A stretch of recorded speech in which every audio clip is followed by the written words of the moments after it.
Buenas tardes de nuevo y bienvenidos. Muchas gracias a todos por su asistencia a este webinar.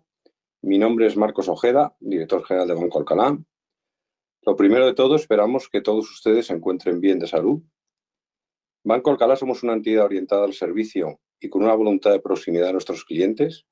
Es por esto por lo que en momentos de complejidad e incertidumbre como los que estamos viviendo, queremos estar cerca de ustedes. Estos webinars, en los que les ofrecemos nuestra visión de los mercados, persiguen justamente ese objetivo: poner a su disposición las herramientas para que tengan la información necesaria en todo momento. En la sesión de hoy, Mercados Financieros, vuelta a la normalidad, analizaremos las perspectivas de los mercados financieros para la segunda mitad del año. Abordaremos la relación entre la realidad económica y empresarial de los mercados financieros, así como los impactos duraderos que tendrá la COVID-19 en la economía y las bolsas. En este último webinar que ofreceremos antes del verano, les informaremos oportunamente de las nuevas sesiones que organizaremos para el último trimestre del año. Antes de entrar en materia, les presento brevemente la mecánica del webinar. Para garantizar un mejor desarrollo de esta sesión, hemos silenciado los micrófonos y apagado las cámaras. Hay posibilidad de formular preguntas por el chat y un moderador las irá recogiendo. Al final de la sesión se responderán a todas las preguntas enviadas. Para no extenderme más, cedo la palabra a don Luis Buceta, director de inversiones del grupo. Recordarles que estamos abiertos a sugerencias para futuros webinars y muchas gracias a todos, cediendo la palabra a don Luis Buceta. Muchas gracias, Marcos. Bienvenidos a este webinar y, bueno, simplemente antes de empezar, recordar, como siempre, que si para poder realizar preguntas, en caso de no estar habilitado el cuadro de diálogo del chat, hay que darle una flechita roja que aparece en pantalla. Bueno, pues lo que voy a hacer es compartir una presentación que ayudará un poco también ciertos gráficos a poner en contexto pues, las cosas por las que quiero ir. En general empezamos, si queréis, con muy rápido lo que está ocurriendo con la pandemia. Este gráfico muestra los casos nuevos diarios que se van viendo en los principales países del mundo, donde, pues bueno, este gráfico, la línea azul oscuro muestra la evolución en Estados Unidos. Estados Unidos no ha pasado todavía la primera ola, cuando está sufriendo una aceleración importante en el número de casos, donde están actualmente pues, prácticamente llegando a los 60.000 diarios. La línea azul un poco más clara muestra la India, y luego Brasil viene por detrás, pero también con cierta tendencia de aceleración, es decir, una progresión exponencial. Rusia se ve como ha conseguido mantener el número de contagios, y luego el resto de líneas que apenas se ven, porque prácticamente están cercanas a cero, son los países pues, europeos y China. Lo que es importante, es decir, está preocupando mucho en las noticias sobre el incremento de contagios, especialmente en Estados Unidos, pero según muestra este gráfico, que es el número de fallecimientos diarios, tanto el número diario y luego atenuado en media móvil, lo que sí se ve es que no se están incrementando de forma sustancial. Es decir, sí es verdad que hay un pequeño repunte, pero básicamente durante este último mes no hemos visto un incremento importante del número de fallecimientos. Aquí la realidad es que, pues bueno, tanto si la carga viral es menor como el tratamiento que se hace más dedicado, porque ya se conocen más patrones de comportamiento sobre la propia enfermedad, pues está haciendo que, salvo en ciertas regiones como las que se oyen a veces, en Texas, en Florida o en Arizona, apenas haya problema todavía de hospitalizaciones y mucho menos de pacientes en la UCI. ¿Qué está haciendo esto? Pues que a la vez que estamos viendo ese incremento en el número de contagios, la economía, o sea, los diferentes gobiernos no están echándose atrás en la desescalada ni en los grados fuertes de confinamiento. Es verdad, echándose atrás de forma agresiva. Es verdad que en algunos casos, pues sí, se ha ido un poco, se ha retrocedido en las fases de la escalada, se están haciendo confinamientos un poco selectivos, pero de ninguna manera igual de agresivos o crueles como los que hemos vivido durante el mes de marzo o abril. Esto lo muestra pues, la que ya hemos hablado otras veces de estos datos de actividad de alta frecuencia que muestra Google, ¿no? Que conoce pues, prácticamente todo lo que hacemos en todo el mundo, sabe dónde estamos y si nos estamos moviendo o no. Y lo que se está viendo es que, bueno, pues en general la aproximación que está haciendo pues, prácticamente todos los gobiernos es, bueno, dentro de ese equilibrio desde el lado sanitario y desde el lado económico, pues bueno, me está permitiendo que se estén incrementando un poco los contagios, porque desde el lado de fallecimientos no empeora el tema, y por otro lado, no meter un cerrojazo importante a la economía, que como se ha venido mostrando, pues se puede crear unas secuelas importantes en las diferentes economías, ¿no?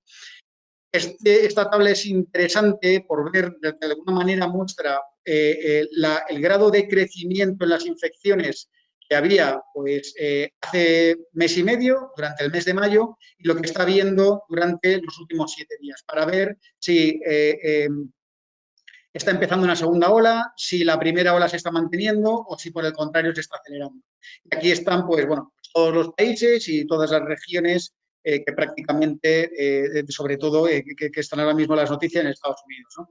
Pues lo que vemos aquí en la parte inferior izquierda del gráfico están básicamente todos los países europeos, donde, bueno, pues estamos teniendo ligeros incrementos, pero que prácticamente nada representativo. Aquí también está China y curiosamente también está Nueva York, que fue un poco el epicentro de la pandemia en Estados Unidos.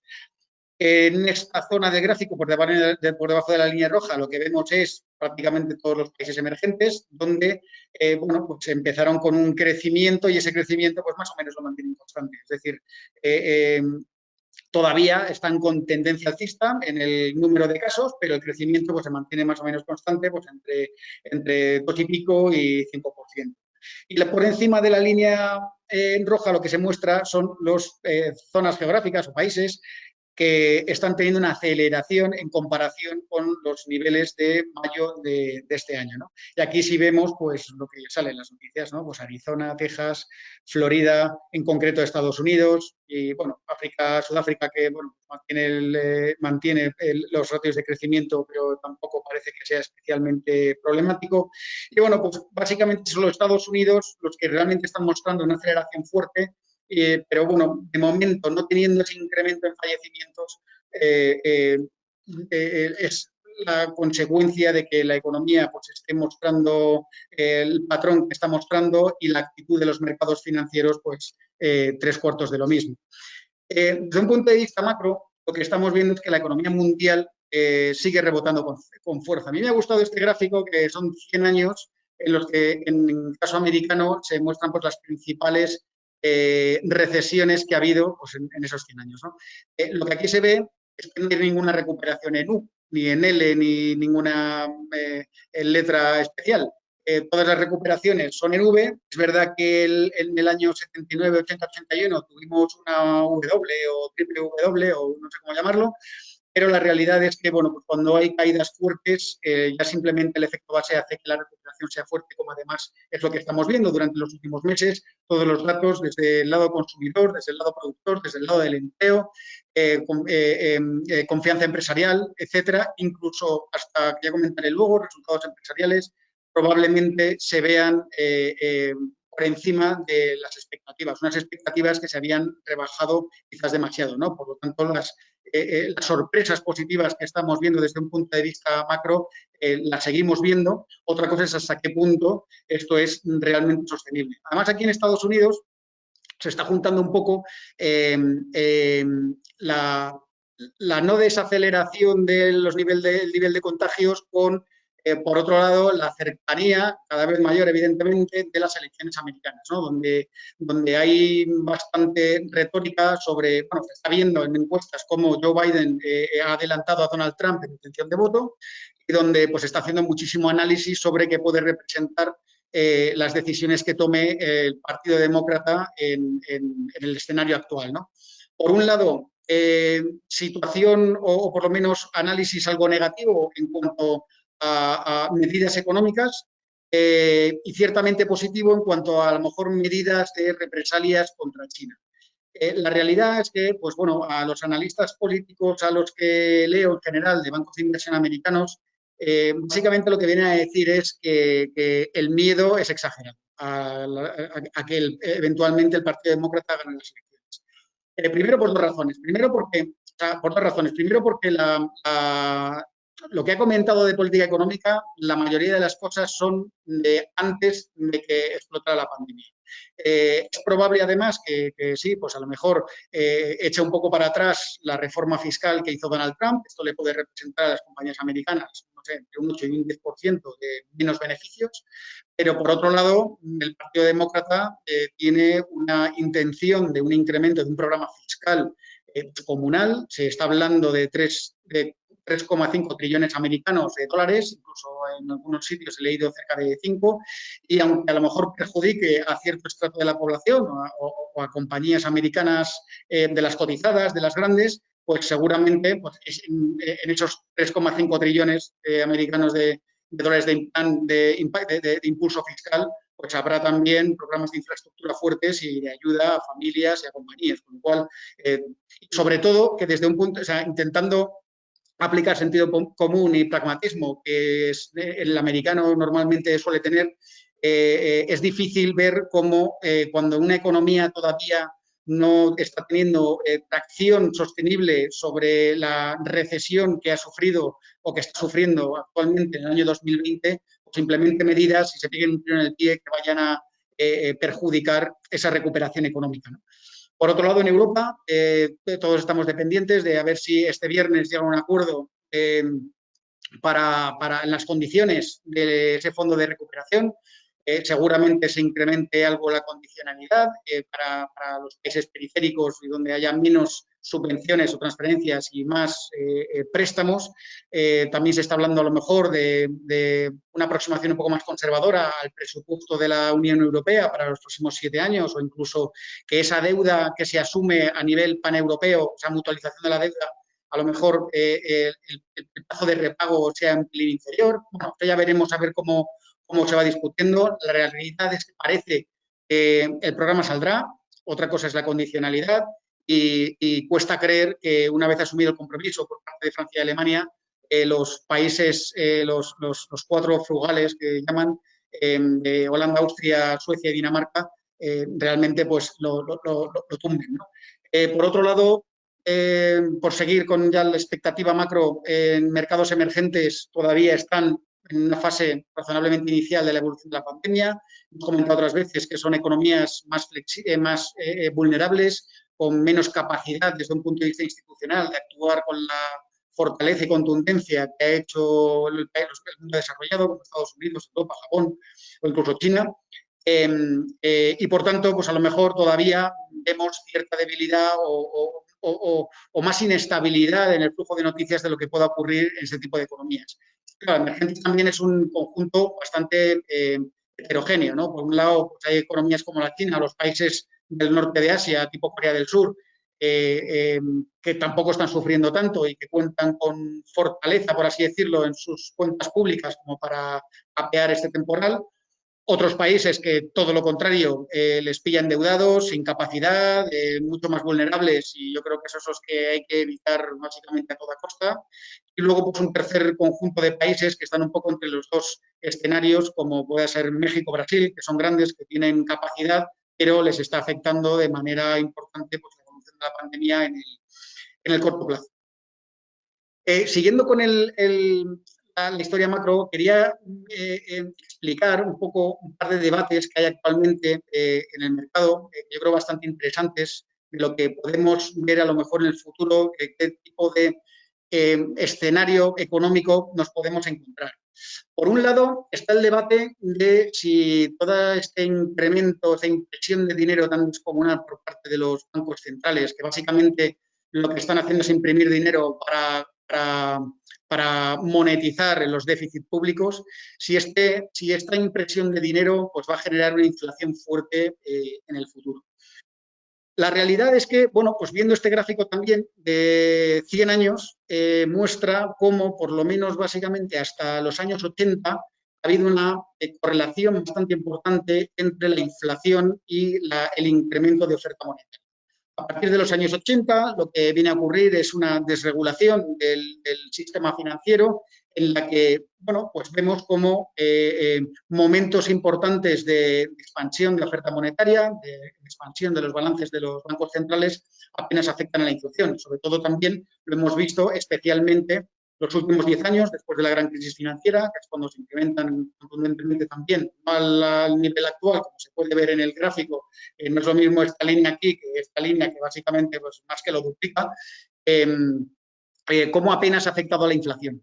La realidad es que el efecto monetario depende muchísimo de lo que se denomina la velocidad del dinero. La velocidad del dinero es al final la rapidez o el número de veces que cambia el dinero de manos durante un periodo de tiempo, ¿no? Durante la parte posterior a la gran crisis financiera, esa velocidad del dinero básicamente desaparece y se empieza a incrementar un poquito, pues a lo mejor desde hace 3, como mucho 4 años para acá. Por lo tanto, estamos ahora mismo en un entorno similar al de la parte posterior a la gran crisis financiera. Nosotros creemos que la expansión monetaria no va a crear inflación, pero lo que sí puede crear inflación es el continuo incremento de gasto fiscal duradero durante los próximos años, ¿no? Siempre esta teoría monetarista de que la inflación es exclusivamente un fenómeno monetario, pues básicamente ya tenemos bastante evidencia histórica que no es así. La inflación la causa la ausencia de capacidad ociosa en una economía, es decir, un exceso de demanda continuado. No tanto un defecto de oferta, porque los defectos de oferta es verdad que causan inflación, pero es una inflación puntual y que no es sostenida en el tiempo. Y ese exceso de demanda perfectamente puede venir por estos impulsos fiscales que estamos viendo tan descomunales, ¿no? Que se vayan aprobando programa tras programa durante los próximos, no sé, 4 o 5 trimestres y esto sí que puede desembocar en un exceso de inflación. También es verdad que ese exceso de demanda muchas veces viene por incremento de créditos, incremento de crédito lo que hace es adelantar la demanda futura y puede crear cierta burbuja. Pero en un entorno de excesiva deuda, tanto a nivel país como a nivel empresarial, como a nivel familias, normalmente ese exceso de deuda, esa recesión de balance, en los balances de las finanzas, tanto privadas como públicas, suele inhibir la inflación como hemos visto estos últimos 10 años. Además, esto lo juntamos con un par de tendencias como es el envejecimiento de la población, que lo que hace es una mayor necesidad de ahorro y, por tanto, menor consumo. Ese exceso de deuda del que hablaba también provoca una caída de la productividad. En el fondo, pues, la caja que se genera tanto a nivel empresarial como a nivel personal en buena medida se destina a repago de deuda o repago de intereses y no tanto a inversión en capital. Y esa inversión en capital es la garantía de la continuidad del incremento de productividad, con lo cual seguramente veamos menos productividad y menos crecimiento potencial de la economía. Y luego también pues, esa revolución tecnológica que estamos viviendo, que también tiene efectos desinflacionarios. Es verdad, o desinflacionistas, es verdad que también tenemos otros efectos contrarios. Esos efectos contrarios, aparte del impacto de la expansión fiscal que estoy hablando, seguramente ya estamos viendo, ¿no?, que ese incremento en globalización pues ya ha tenido un punto de inflexión. Estamos viendo cierta contracción en la globalización y, por otro lado, pues los efectos que pueda tener los cambios en la cadena de suministro en el mundo, donde se está primando cada vez, se va a primar cada vez más la seguridad en la cadena de suministro más que la eficiencia. Es probable pues, que se evite el estar siempre acudiendo a los centros de producción más baratos y más eficientes, y esto al final pues, repercute en costes, y normalmente los costes, en mayor o menor medida, se suelen trasladar a precio final, ¿no? De todas maneras, aunque haya inflación, recuerdo un comentario, no recuerdo exactamente de quién, pero recuerdo que era un banquero central, decía que si durante los últimos 10 años teníamos un objetivo de inflación en torno a un 2% y no se ha sido capaz de cumplir, y hemos estado los últimos 10 años, pues básicamente entre un 0,5 y un 1,5 de media, podríamos decir que un 1, pues hay un margen de un 1% anual de exceso de inflación antes de que pueda comprometer la política monetaria que estamos teniendo. Es decir, en el momento en el que veamos que la inflación empieza a coger algo de tracción, salvo que se dispare, Y es verdad que cuando sacas la inflación a pasear, pues es difícil volverla a meter en casa. Salvo que se dispare de manera radical, seguramente los bancos centrales tengan cierta tendencia a subir esa inflación y esperar a ver si realmente es sostenida, si está siendo excesiva o si por el contrario vuelve un poco al redil. Esto ha provocado, esto ha provocado otro debate sobre si los activos financieros se ha desconectado totalmente de la evolución económica y empresarial, ¿no? La realidad es que dices, bueno, sobre todo en Estados Unidos, ¿no? Oye, ¿cómo es posible que tengas un índice como el Nasdaq con una subida de un 15, un 17% en el año? El Standard & Poor's 500 pues, prácticamente plano, cuando detrás hay una economía con 18 millones de parados, con quiebras aumentando, con una recesión descomunal que vamos a ver este año, aunque recupere rápido, no deja de ser una recesión y ya veremos a ver qué secuelas deja en la economía. Y la verdad es que, bueno, bajo el argumento es bastante contundente, ¿no? Es muy difícil llevar la contraria, pero es verdad también que es mucho a nivel índice. Si profundizamos un poquito más en lo que ha ocurrido en los mercados financieros, esto es un gráfico de básicamente, pues bueno, los principales tipos de activos en lo que va de año, la rentabilidad que han obtenido.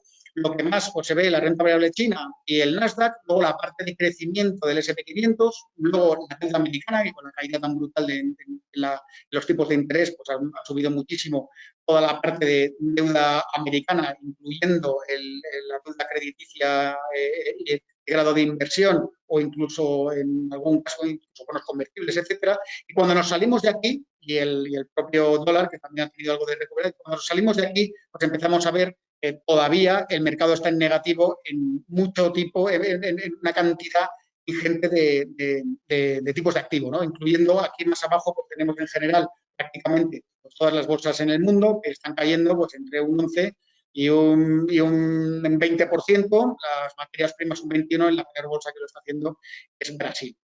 Entonces dices, bueno, realmente hay muy pocos tipos de activos, o sea, realmente está habiendo esa desconexión en los mercados financieros respecto a lo que está ocurriendo con las principales economías y con el mundo empresarial. Yo creo que es importante ver este gráfico en donde, por un lado, en la parte de arriba, tenemos los tipos de activos que normalmente lo suelen hacer bien en momentos de crisis, ¿no? Los activos defensivos, por naturaleza. Entonces, aquí esto es un gráfico que elabora Morgan Stanley, en el que bueno, pues pone la valoración de ese tipo de activos durante los últimos 20 años y en qué percepción se encuentran, ¿no? La parte izquierda, si se situaran actualmente en la parte izquierda, estaríamos diciendo que esos activos están baratos y en la parte derecha pues, están caros. Los activos defensivos, que son los que lo hacen bien en momentos de crisis y son los que cuando hay una recuperación fuerte del mercado, pues tienden a hacerlo mal, pues están especialmente todos en el lado caro. Es decir, bono americano a 10 años, el bono alemán a 10 años, la pendiente de la curva lo señala, las expectativas de inflación en Estados Unidos o incluso el dólar respecto al resto del mundo en tasa de tipo de cambio real, ¿no? Todas en la zona cara. Sin embargo, si nos vamos a los tipos de activos o incluso combinaciones que suelen hacerlo mal en momentos de crisis, pues nos encontramos que están en la parte barata, es decir, los diferenciales de crédito entre los BBB y los A, o los diferenciales de crédito entre B y W, la diferencia en términos de valoración de precio sobre valor en libros entre el Russell 2000, que son las pequeñas compañías americanas, sobre las grandes, que es el Standard & Poor's 500. Lo mismo hecho con compañías de peor calidad en Europa contra las de mayor calidad también, e incluso la propia volatilidad está en la parte barata, es decir, volatilidad alta en respecto a su historia de los últimos 20 años. Con lo cual, de alguna manera, lo que se puede decir es, oye, es que los activos defensivos están en la parte cara, los activos con mayor meta, ¿no? Con mayor riesgo o mayor sensibilidad a una recuperación económica siguen en el lado barato, con lo cual a lo mejor no están tan desconectados y lo que sí ha habido es un efecto en ciertos índices de de un tipo de activo que lo ha hecho especialmente bien, sobre todo motivado por el impacto de los bancos centrales y de los programas de crecimiento de expansión fiscal en Estados Unidos y en Europa. Estos otros gráficos también son bastante interesantes un poco para mostrar, sobre todo, cuando ya nos vamos al Standard & Poor's 500, que tiene un nivel bastante alto, pero se puede justificar que no está caro. ¿Por qué? Bueno, pues por un lado aquí abajo esto es en los últimos 50 años el retorno sobre los recursos propios, el ROE de las empresas del S&P 500. Más o menos se ha mantenido en un rango entre el 15 y el 20%. Es verdad que en los últimos años ha superado el 20%, básicamente por sobre todo la rebaja fiscal que promovió Donald Trump hace 4 años casi, ¿no? 3 años y pico. Y bueno, con lo cual podríamos decir, oye, la rentabilidad de las compañías americanas, pues más o menos se mantiene en un rango razonablemente estable entre el 15 y el 20%. Si nos vamos al coste de la renta variable, es decir, lo que realmente mide si hay demasiada complacencia en el mercado americano o si el mercado americano está barato o está más o menos bien valorado, esto lo vemos con el coste de la renta variable, ¿no?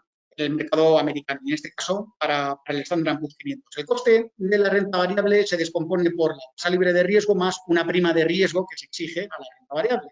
Es la suma de las dos.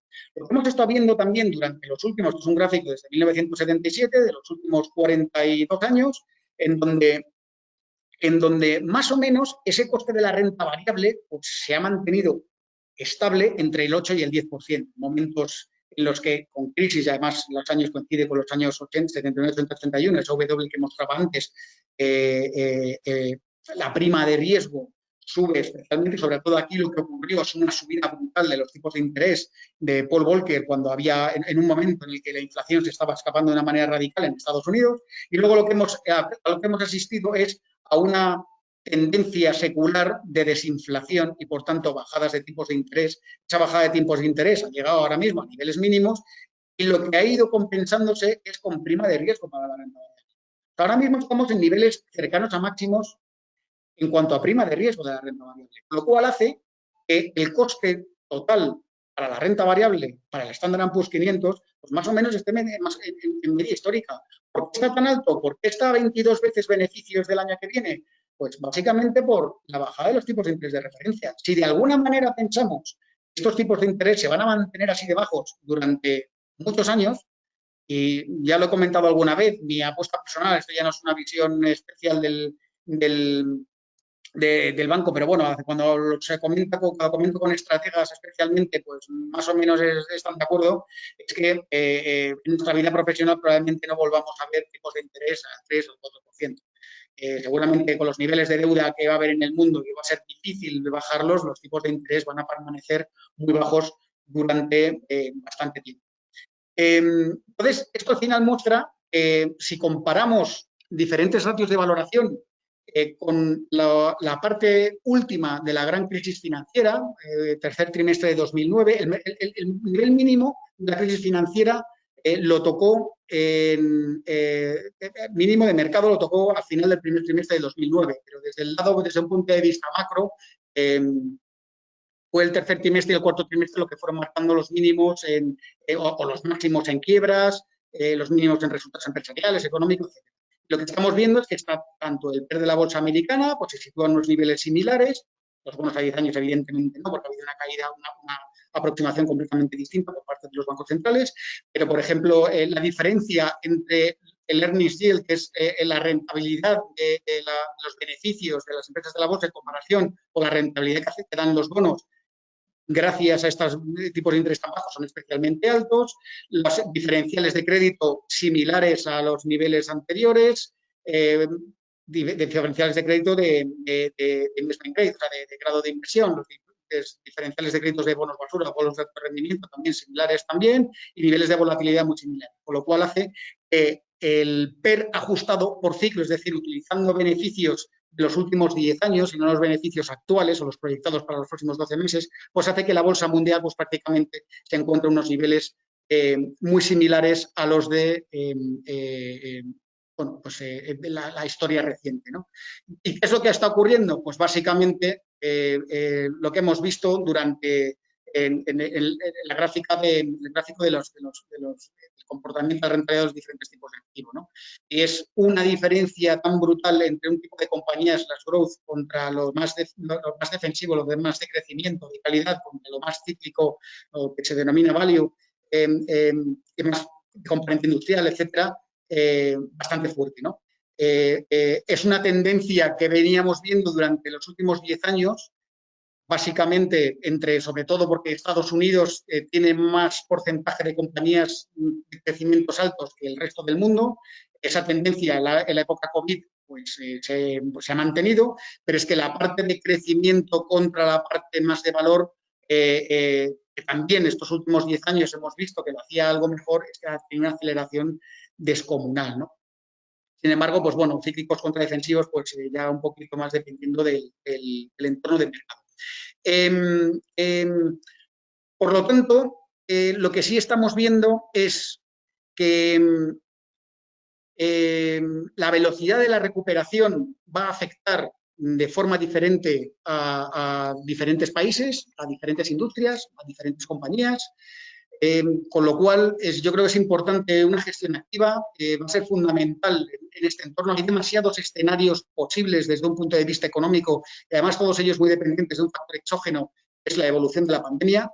Nuestro escenario central sigue siendo una recuperación de la actividad hasta más o menos en 2022. Es verdad que ciertamente pues, más o menos avanzado el año 2022, ya recuperemos los niveles de actividad de 2019, pero lo que vamos a ver ciertas tendencias que ha hecho ciertas tendencias que veíamos un poco de fondo, pero que la evolución de la pandemia las ha acelerado, ¿no?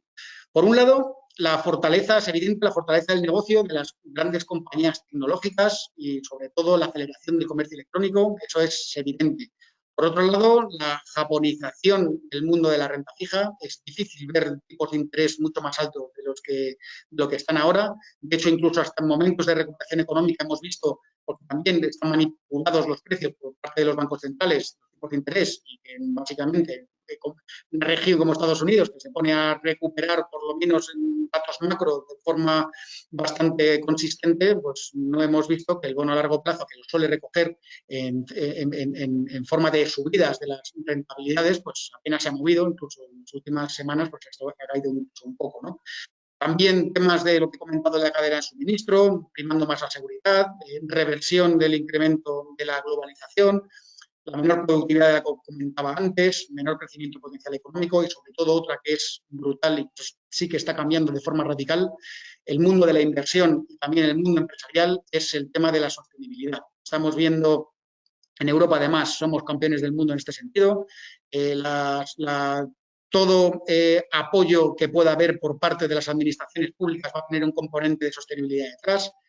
De hecho, estas últimas semanas estoy asistiendo a bastantes conferencias sobre el mundo del hidrógeno, que va a ser el nuevo petróleo, cómo sacar hidrógeno limpio, que va a ir sustituyendo poco a poco al uso del gas y evidentemente del petróleo para la generación de una electricidad mucho más limpia y poder cumplir con los objetivos de reducción de emisiones de CO2. Ese hidrógeno, además, también parece que se va a imponer como tecnología dentro de las baterías de hidrógeno para el transporte, no tanto el del coche pequeño, que también, pero vendrán tecnología de hidrógeno, porque, por ejemplo, Toyota y Hyundai están invirtiendo bastante fuerte en este sentido, pero sobre todo para transporte más pesado, tipo autobuses, camiones, o incluso para la producción de electricidad que mueva trenes, tranvías, etcétera, pues seguramente venga a través de hidrógeno. Entonces, aquí lo importante es, de alguna manera, es poner en contexto un poco todo, ¿no? Estamos en un momento ciertamente complicado, sobre todo ahora que llega el verano. Por un lado, la valoración de los activos de riesgo en general podríamos considerar que a lo mejor es la adecuada, es decir, no está tan cara como parece que está por ciertos índices que se han movido por 4 o 5 compañías en concreto, con lo cual merece la pena seguir invertido, aunque con cierta cautela. Es verdad que hay que tener activos refugio para poder y algo de caja para poder actuar cuando sea necesario. La construcción de las carteras se debería realizar de manera que, bueno, pues si la recuperación sigue su curso, si siguen las buenas noticias respecto a, no empeoran respecto a la pandemia demasiado y siguen como la que conocimos ayer de Moderna y su vacuna, que con una doble dosis pequeña parece que genera anticuerpos en prácticamente en todos los pacientes en los que se ha probado y donde además pues tampoco hay efectos secundarios, no hay ningún efecto secundario relevante, simplemente pues parece que se notaban unos pequeños síntomas de gripe, con lo cual en ese sentido muy bien, tendremos seguramente una versión light de la vacuna para octubre, aunque la producción ya en plan masivo de la vacuna definitiva, pues seguramente tenemos que esperar hasta bien entrado, seguramente el segundo semestre del año que viene. Y bueno, mientras estas noticias sigan saliendo razonablemente bien y los datos macro pues, no empeoren demasiado, pues estar invertidos de manera que nos podamos beneficiar de esta tendencia. Pero si la cosa se tuerce, pues tener carteras lo suficientemente robustas como para intentar caer muy poco, ¿no? En este sentido, en renta variable, hemos ido rotando, hemos quitado algo de riesgo y rotado hacia activos otra vez activos de calidad y de crecimiento, siempre complementado a lo mejor de compañías más cíclicas que tengan un catalizador cercano, sobre todo por fondos de recuperación, planes de infraestructuras, etcétera. Incluso, aún no teniéndolo, pero sabiendo que son campeones mundiales y que eventualmente saldrán reforzados de esta crisis porque mucha competencia se quedará por el medio y asumirán mayores cuotas de mercado. En este sentido, pues hace que rotemos un poquito hacia Estados Unidos porque tiene mucha más tipología de este tipo de compañías. Japón también es un mercado bastante sostenible en este sentido. Menos mercados emergentes. Aquí hemos reducido exposición a mercados emergentes. China nos sigue gustando dentro de mercados emergentes. Aquí comentaba los resultados empresariales. Lo más probable es que salgan razonablemente positivos porque bueno, pues ha habido una rebaja de expectativas importante y esa rebaja de expectativas no está teniendo en cuenta esas sorpresas positivas que hemos visto por la parte macro. De hecho, las pocas compañías que han ido presentando en general ha habido algunas sorpresas muy positivas. Y luego, por otro lado, compensar la cartera, porque estoy hablando de la parte de riesgo, pero cómo compensar, cómo encontrar activos refugio.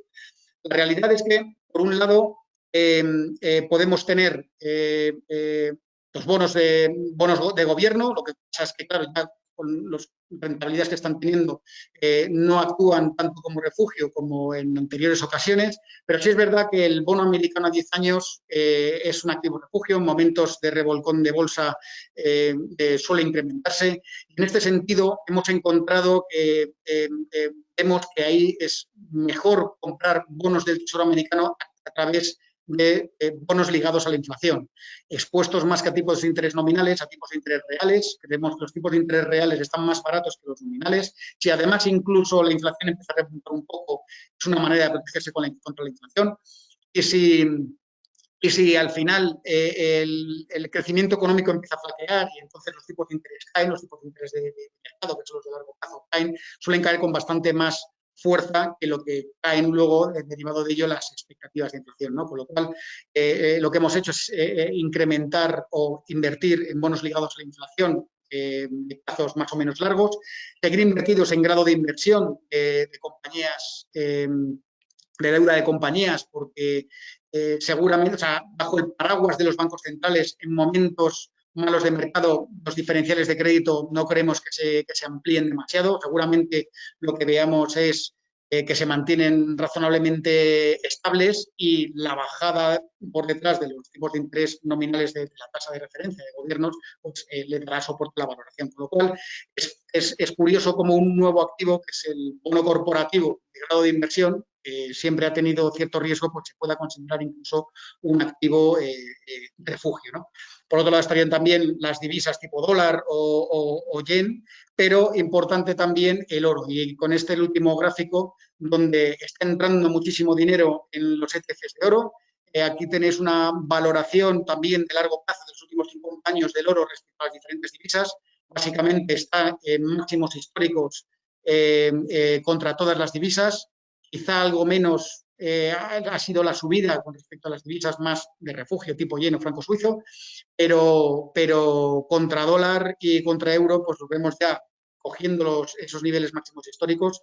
Recordad que no se ha visto la expansión monetaria como la hemos visto en momentos actuales, en la historia, con lo cual perfectamente esta tendencia puede continuar, más sobre todo si luego viene la inflación. He hecho un poco una exposición, un poco diciendo que de momento no la esperamos, pero como venga, que hay cierta probabilidad que pueda venir, aquí estaríamos también razonablemente bien protegidos.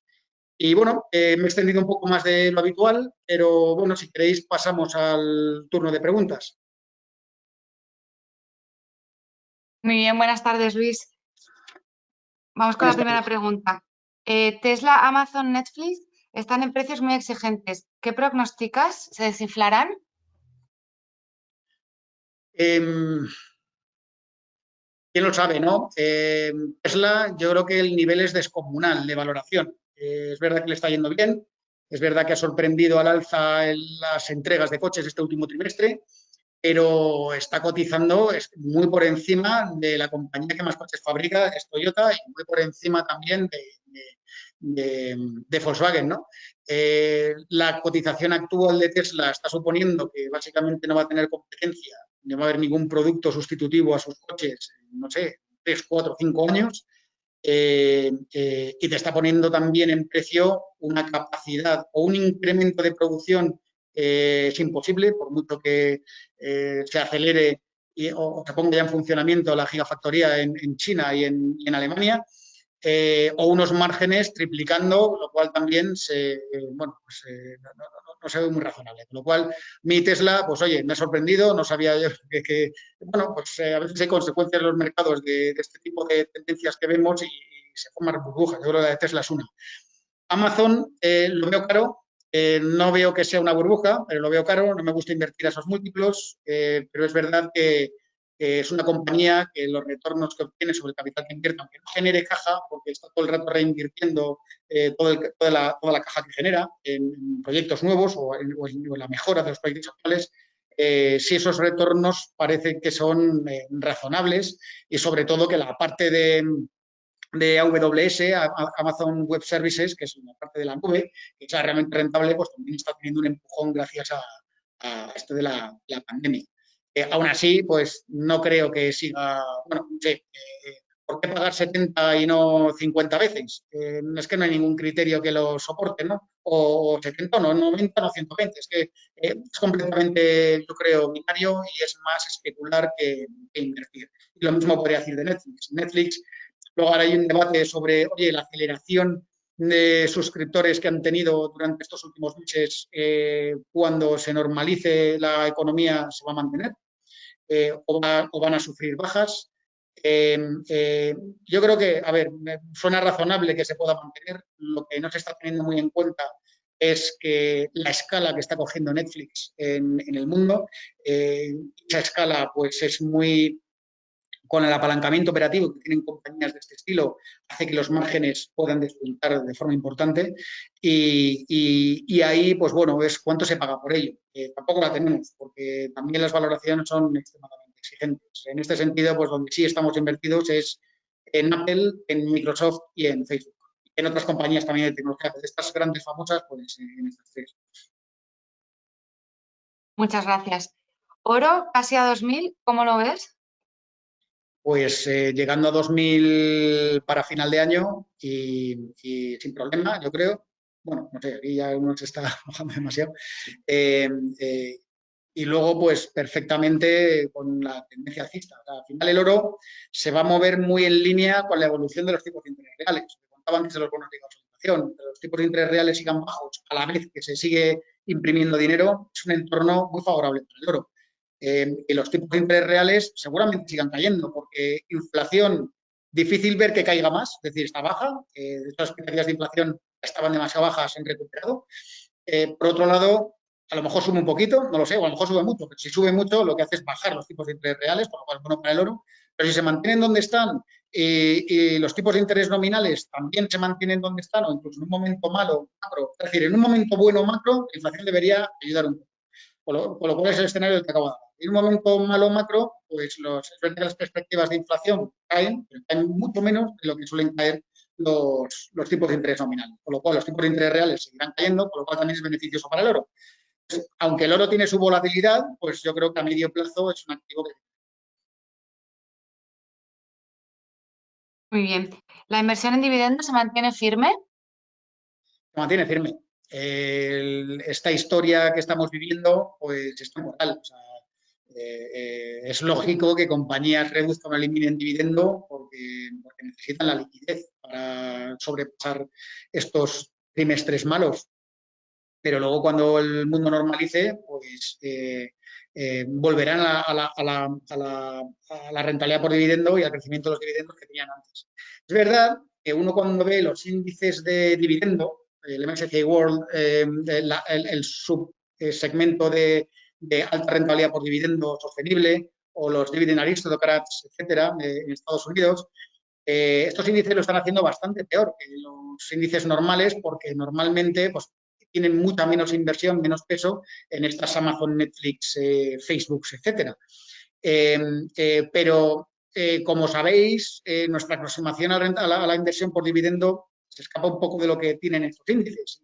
Vamos más hacia dividendos a lo mejor no tan altos, pero sí sostenibles y crecientes, ¿no? Con lo cual no nos excluye de poder invertir en muchos casos en este tipo de compañías. Si no pagan dividendos y no se cree que no vayan a pagarlo, pues no lo hacemos. Hay veces que no pagan dividendos, sí hacen recompra de acciones, entonces esto sí entraría dentro de nuestro universo de inversión. Pero vamos, en este sentido, pues la estrategia de dividendo que estamos siguiendo nosotros pues lleva un -3 en el año, por lo cual está yendo bastante bien. Muy bien. ¿La inversión sostenible, crees que va a subir más las compañías ESG?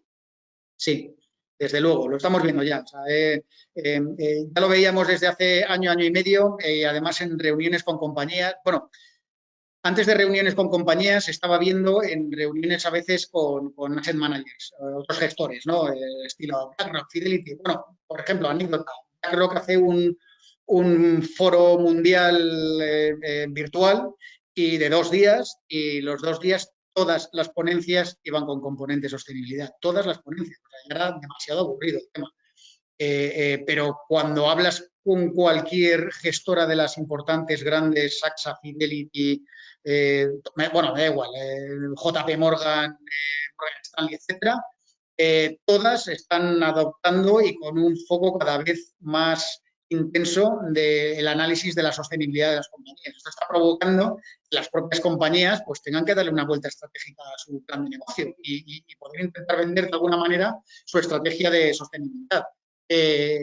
En algunos casos es un pelín ficticia, en otros no tanto, pero desde luego lo que sí se está viendo es que compañías de corte ESG, estilo las eléctricas, donde tienes un Enel, un Iberdrola, Ørsted, por ejemplo, que es 100%, o Solaria, etcétera, etcétera, ves unas valoraciones que lo que representan son costes de capital mucho más bajos que la media del mercado, sobre todo mucho más bajos de las compañías a lo mejor tienen un perfil de negocio similar, pero que no son tan sostenibles. Y aquí, por ejemplo, pues tienes petroleras, mineras, de materiales, acereras, etcétera, esas compañías o industriales que por lo general, pues es verdad que contaminan, pues el coste de capital que le asigna el mercado es bastante más alto y el comportamiento y los ves con múltiplos mucho más baratos, no te lo explicas el por qué y es que detrás está esta tendencia ESG, es que es brutal y va a seguir. Con lo cual, todas las compañías van en mayor o menor medida a establecer una estrategia de sostenibilidad para poder contar al mundo que ellos están invirtiendo en el tema y que van a colaborar con los objetivos que tienen los diferentes países de emisiones de CO2. Muy bien. ¿Prevés quiebras de empresas cotizadas y bonos? Sí. Bueno, está viendo. Sí, por supuesto. Tiene que haber más de las que está viendo.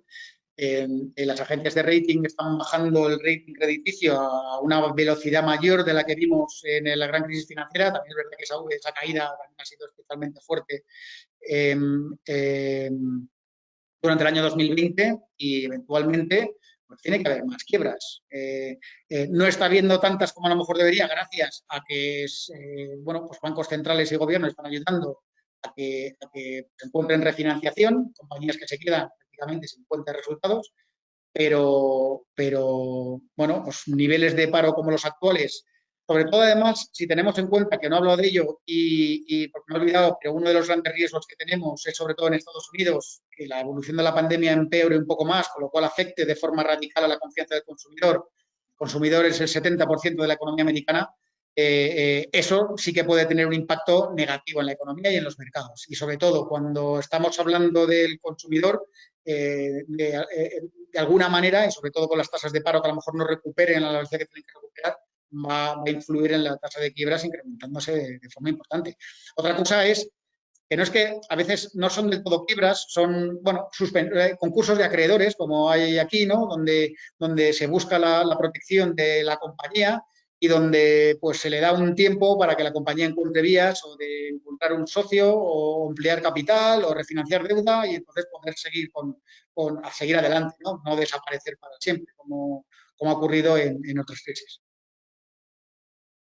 Muchas gracias. ¿En qué rango de posicionamiento en renta variable estáis? ¿Bajo, neutral o alto? Estamos en la parte neutral un poquito alta. O sea, dentro de la banda neutral en la parte alta. Muy bien. ¿Ves alguna A ver, burbuja en el sí, pero la hemos estado bajando. Durante estas últimas 2 semanas, perdón, la hemos estado bajando y quizás ya estamos en la parte neutral central, quizá un poco más baja. Vale. ¿Ves alguna burbuja en el mercado? Veo burbujas en el mercado, lo que no veo es que se puedan, o sea, la de renta fija es una burbuja. Sí, y ha provocado que a lo mejor se estén formando burbujas, no a lo mejor a nivel agregado de la renta variable, pero sí en ciertos sectores de la renta variable, en ciertas compañías, pero luego la capacidad de que esa burbuja se rompa en el corto plazo, pues cuando tienes esa ayuda del sector público tan fuerte, pues igual es difícil ver que se rompen. Todo puede ocurrir, pero de momento el riesgo en ese sentido es razonablemente bajo, sobre todo por la parte de renta fija. Eso era uno de los grandes problemas en marzo. Estábamos viendo que el mercado de renta fija deja de funcionar y es lo que provocaba también las caídas en la renta variable. No solo la parte macro, sino la parte de un mercado que deja de funcionar, motivado por la renta fija. Y es por eso que los bancos centrales actuaron con esa rapidez y contundencia. Una vez que ya han activado y están implementando esos programas, pues es más difícil ver que se rompe esa burbuja. De momento, burbujas en el mercado inmobiliario no vemos y en general el sector privado, tanto compañías como familias, no están en los niveles de endeudamiento. En Estados Unidos un poco más, sobre todo en la parte empresarial, pero en Europa no estamos ni de lejos los niveles de endeudamiento que vimos en los años 2000. Muy bien, muchas gracias. Me parece todo caro. Bonos, oro, acciones, menos bancos. ¿Hay algo bueno, bonito y barato? Sí, pero hay que asumir un riesgo, entre comillas, cíclico, ¿vale? Porque lo bonito, súper bonito es lo que siempre está caro. Lo bonito que esté barato es porque, bueno, pues hay alguna incertidumbre y algún problema, ¿no? Entonces, compañías más de corte industrial, como algunas de automóviles, eh, eh, industriales tipo Alstom o Airbus, o, bueno, mira, una compañía muy bonita que está pasando por un periodo especialmente malo es Amadeus. Amadeus tiene un negocio fantástico. Bueno, pues es que justo le está pegando la pandemia en donde más le duele. Evento, pues bueno, yo entiendo que en la medida en la que el mundo de los viajes normalice, es verdad que a lo mejor estoy viendo, pues hay algunos analistas de este tipo de estos sectores están comentando cómo el viaje de negocios pues es probable que bueno, un 10, un 15% de la demanda que había antes pues se destruya para siempre, ¿no? Pero bueno, incluso hasta con esa caída del 10-15%, la demanda de ocio, de viaje por ocio, pues seguro que será la primera que se recupere y que vuelva a niveles normales, a lo mejor entre 3 o 4 años, pues que una compañía como Amadeus lo va a recoger y volverá sin duda a los niveles anteriores. Entonces, y luego hay muchas otras donde, bueno, pues el sector tecnológico no están teniendo, o sea, compañías de semiconductores, por ejemplo, ¿no? Que no tienen nada que ver con lo que eran hace 20 años. Estos son sectores ahora muchísimo más concentrados, oligopolísticos, y que lo que ellos fabrican es un commodity, pero un commodity rentable, para lo que se necesita en el mundo de la memoria y de los aparatos electrónicos, ¿no? En el sentido, pues, de un Infineon, Broadcom, Qualcomm, pues son compañías que no están para nada caras, que crecen, pagan dividendo, no tienen duda, bueno, también. Y luego, perdón, también el sector farma, también podemos encontrar, es un sector defensivo donde valoraciones pues tampoco son excesivas. Quizás cuesta a estos niveles comprar más una de las que tenemos en cartera, que es Novo Nordisk, se le dedica al mundo de la diabetes y lo ha hecho muy bien. Y bueno, pues esto es una compañía de estas de mantener casi para siempre, pero hay compañías tipo Sanofi o CVS Health en Estados Unidos que también pueden tener, tienen negocios bastante buenos y no están caros. Muy bien, muchas gracias, Luis. Por la última pregunta, ¿cómo ves la deuda de los estados? Subiendo entre un 15 y un 20% para el año que viene. Que lo hace insostenible. A ver, aquí, que son niveles insostenibles. En principio, la teoría tradicional te dice que sí, de hecho, esos niveles a los que vamos a llegar, con esos déficits fiscales tan descomunales, un poco la teoría económica también te dice que puede tener un problema fuerte al crecimiento económico de los países, a su potencial de crecimiento económico, y por otro lado, dado que esa deuda viene con motivo de la monetización de déficits fiscales, pues eventualmente puede generar una hiperinflación que al final provoque una subida fuerte de tipos de interés y, por tanto, meta a toda la economía mundial en recesión.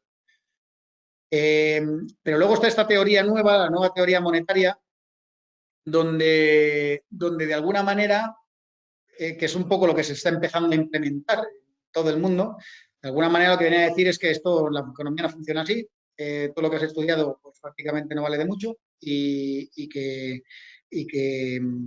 no debería ocasionar ningún problema. En la medida en la que uno tenga su propia divisa, pues es casi imposible que tengas sobre todo cuando además esa divisa, en este caso, por ejemplo, en el caso de Estados Unidos, es el dólar, que es la moneda de reserva mundial, pues difícil ver que tengas una quiebra teniendo tu propia divisa y pudiendo imprimir la cantidad que se necesite. Entonces, que será un problema, a ver, yo lo veo más negativo que positivo, evidentemente, o sea, positivo no es, otra cosa es que no pase nada y que con este debate llevamos 10 años, es que en el año 2010-2011 ya estábamos hablando de esto y llevamos 10 años y no ha pasado nada grave. Ha tenido que venir una pandemia para acelerar el tema. El año que viene, el siguiente, pues ya iremos viendo, pero la realidad es que no lo tengo bastante claro que sea un evento especialmente negativo. Pero lo que sí que habrá es que analizarlo con cautela y, sobre todo, ser muy cuidadoso con dónde se invierte y evitar principalmente la deuda en los balances de las compañías donde se invierte. En las compañías y luego a nivel personal también intentar evitar la deuda a nivel empresarial, a nivel particular. La deuda, aunque esté barata, puede suponer un problema. Muy bien, muchas gracias, Luis. No hay más preguntas. Muy bien, pues si no hay más preguntas, muchas gracias a todos por el webinar. Estamos aquí a vuestra disposición para todas las preguntas o dudas que os puedan surgir. Cualquier consulta podéis hacer al email que aparece en pantalla, info@bancoalcalá.com. Mañana recibiréis un email con un enlace al podcast de este webinar, perdón por tanto anglicismo, y bueno, seguirá colgando puntualmente, como siempre, en el blog de Research. Y nada, esperamos que haya resultado interesante y les emplazamos ya para después de verano a futuros webinars que comunicaremos puntualmente. Buenas tardes.